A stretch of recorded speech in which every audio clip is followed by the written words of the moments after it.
Hey, well, that's the way we say hello in the United States of America. Hello, children. How are you people doing? I'm Saurabh Kumar Dutt, and I'm here to teach you people a little bit of physics.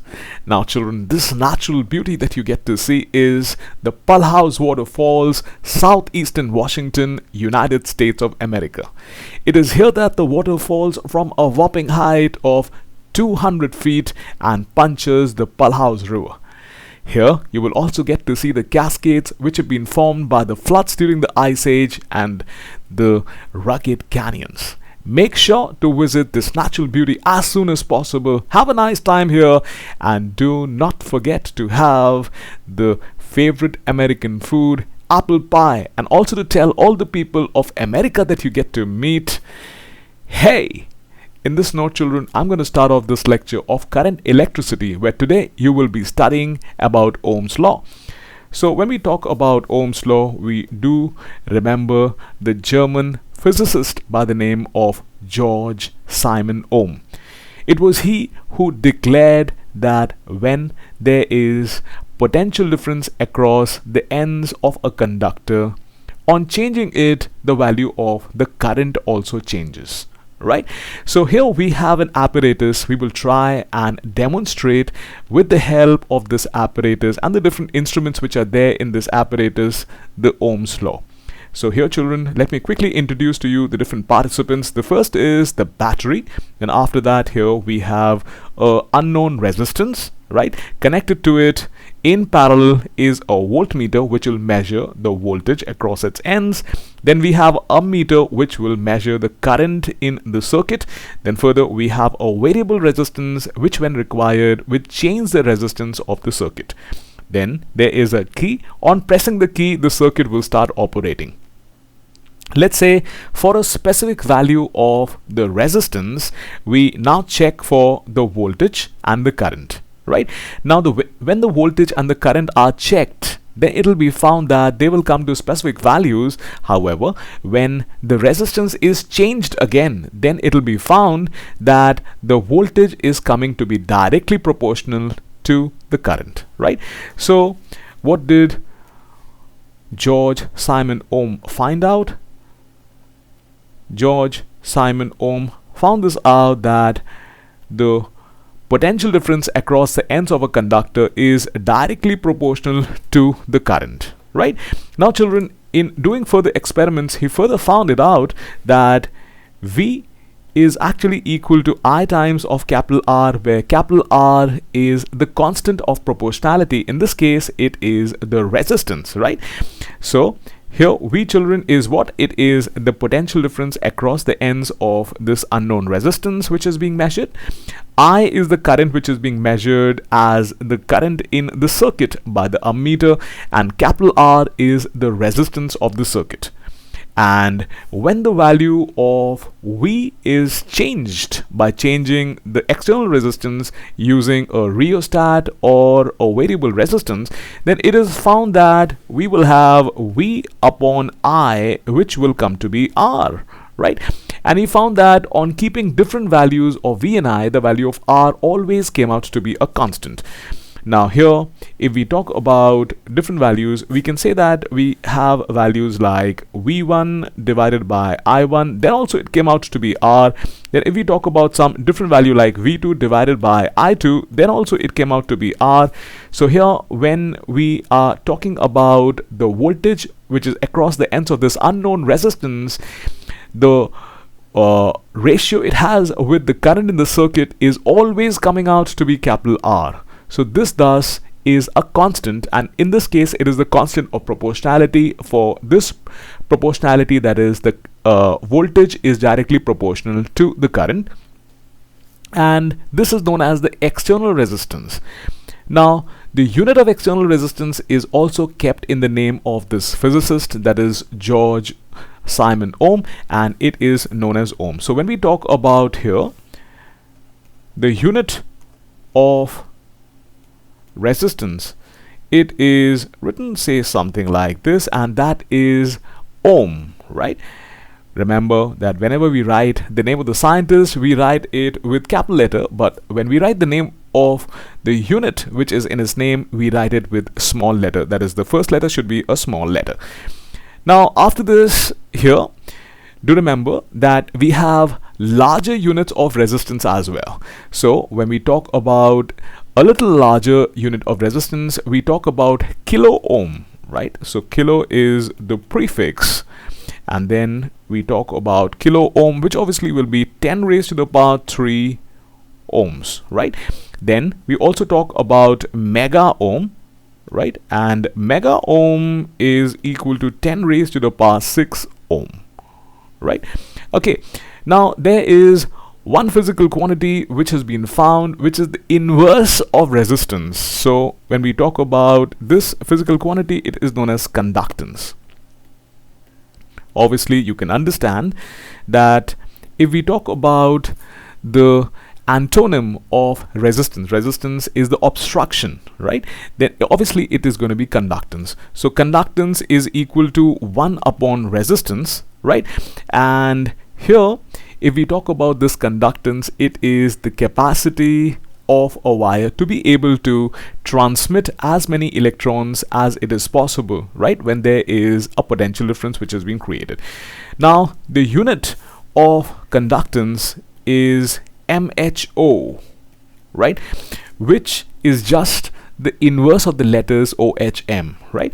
Now children, here we can also write it to be ohm inverse, or further writing the symbol of ohm and then writing an inverse on top of it, or this is also known as Siemens, right, which is in the name of a scientist, Ernest Warner Siemens, right?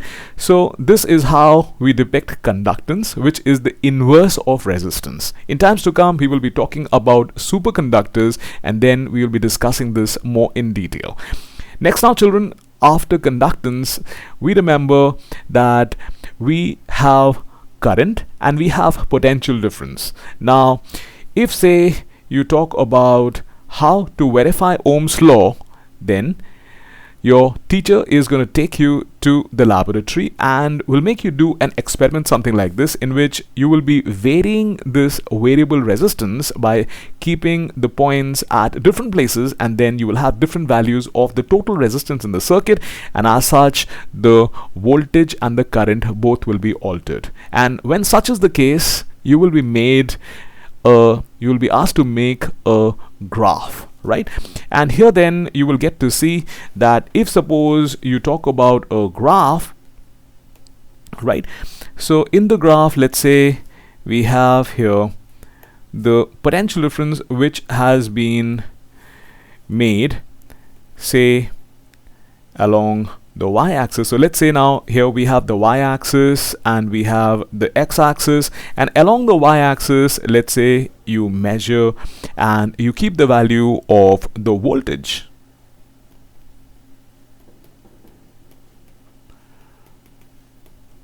right, and along the x-axis, let's say you keep the current.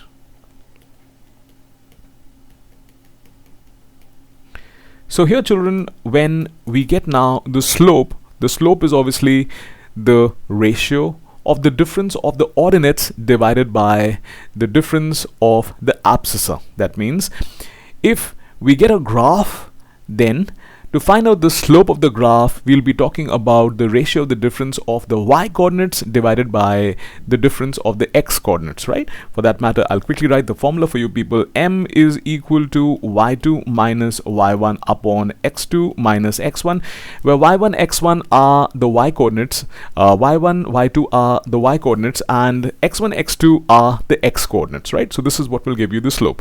So when we talk about now graphing the voltage corresponding to the current, obviously they will be graphed, and then when they will be graphed, you will get to see that it will come out to be a straight line which is passing to the point of intersection of the voltage and the current, right, axis, that is the origin.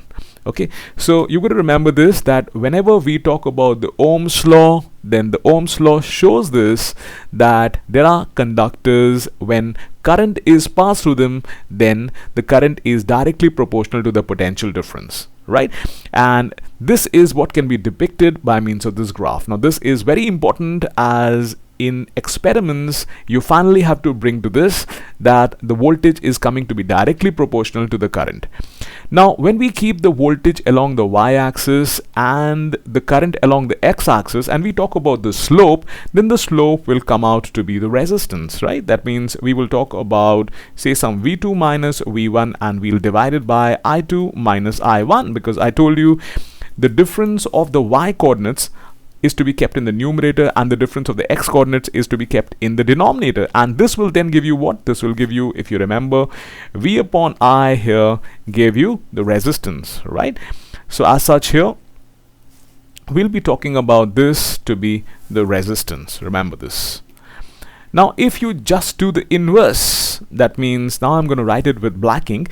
So if suppose in place of keeping voltage along the y-axis, if suppose we keep the current along the y-axis, then an interesting thing is going to happen, right? And along the x-axis, if we keep the voltage, which has been measured by the voltmeter, then what will you have as a slope? The slope will come out to be the difference of the currents divided by the difference of the voltages, and this, children, is the inverse of the resistance, is it not? So when it is the inverse of the resistance, won't it become the conductance? Yes, it would be, right? So remember that after doing the experiment on Ohm's law, when you have the data, do remember, as we primarily want to find out the resistance, do keep the voltage marked along the y-axis and the current marked along the x-axis, then the slope of the graph is going to give you the resistance, right? Now I'll tell you another thing. Now whenever we talk about conductors, right, then we normally talk about they following the Ohm's law, right? But there are other type of devices which do not follow the Ohm's law. That is why there's one thing that we have that is known as ohmic resistors, right, or ohmic conductors, and non-ohmic conductors.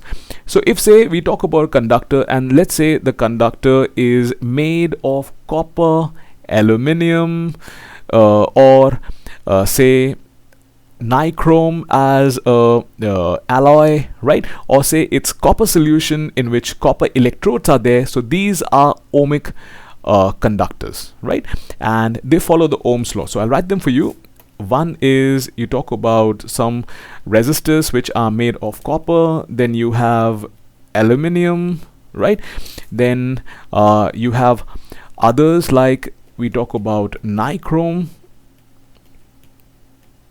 right? Then you can also have a conductor made of silver, right? And here then we also talk about copper solution, copper sulfate solution with copper electrodes,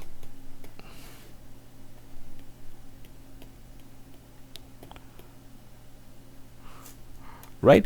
So all of these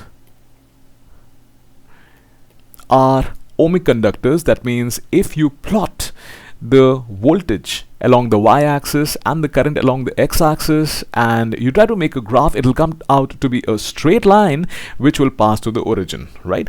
Now there are non-ohmic conductors as well. So when we talk about non-ohmic conductors, you've got to remember this, that here we have those which will not be following the Ohm's law, and when they will not be following the Ohm's law, then the graph will not come to be a line, and that is where it is said that the resistance is non-linear, right? And it will come out to be a curve, right? So here examples of non-ohmic conductors are going to be filament of a bulb,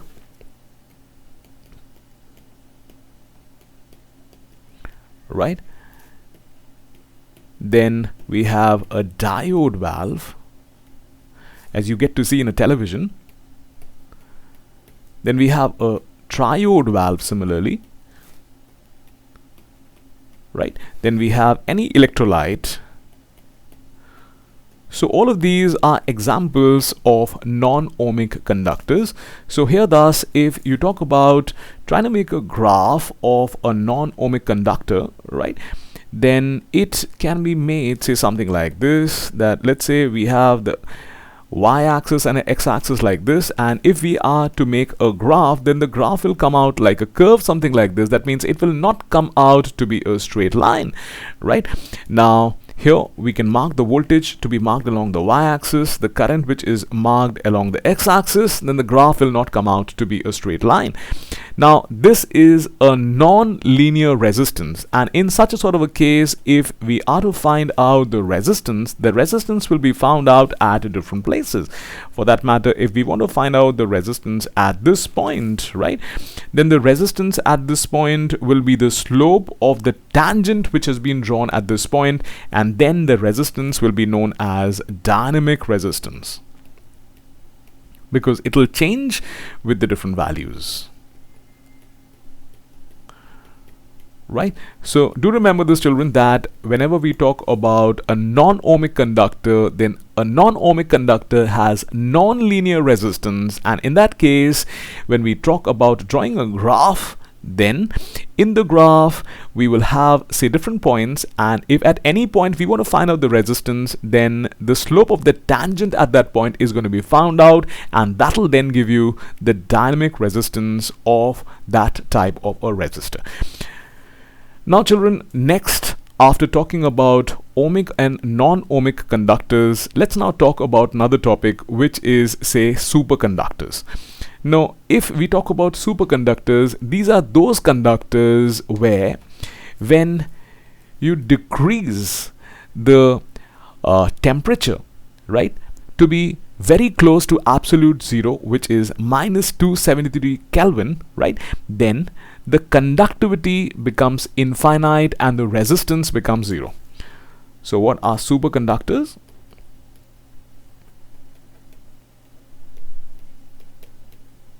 Metals like lead, right, and tin, right, they form superconductors. So here the resistance becomes equal to zero, and if you talk about the conductance, then the conductance becomes infinite. In order to achieve it, what you require is you require a very low temperature, and that temperature should be of the order of absolute zero, right? And when such happens, then the resistance becomes almost zero and the conductance thus becomes infinite. Now for such sort of resistors, what happens is, if we, say, set up a current in a circuit, then the current keeps on running for a long period of time without any potential difference. So as such, it defies the Ohm's law, and it defies the basic concept that whenever there is a potential difference, there will be a current across the ends of a wire, right? So such are superconductors, and they can be very beneficial as they can be helped in making computers of a very small size, right? And thus they have varied applications which can make our life very simple, but obviously to achieve a very low temperature is a very difficult task. I'm sure scientists are doing experiments on such sort of conditions that can be made so that we can have supercomputers and say, for that matter, superconductors. Now children, that is all that I have for you people in this lecture. I'm sure you people must have understood all of this, and in the next turn, now we'll be studying more about current electricity. Meanwhile, it's a big bye from my side. Do enjoy your lives and do study a little bit of physics. Bye.